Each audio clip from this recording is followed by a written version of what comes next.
Hey guys, welcome back to the channel.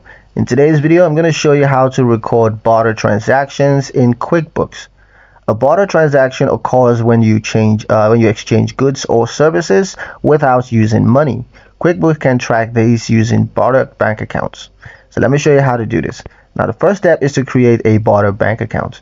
Go to Settings, Chart of Accounts, click New, select Bank as the account type, and you can name it Barter Bank Account.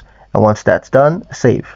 Step 2 is to record the sales. Now go to Add New, Invoice for what you provided. Now use the barter's customer name.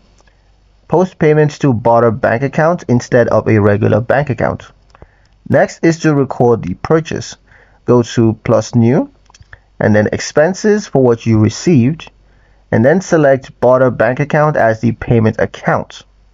A pro tip, the barter account will always net to 0 once both sides of the transactions are entered. And that's pretty much it for the video, guys. Hope you liked it. Hope you found the information here useful enough.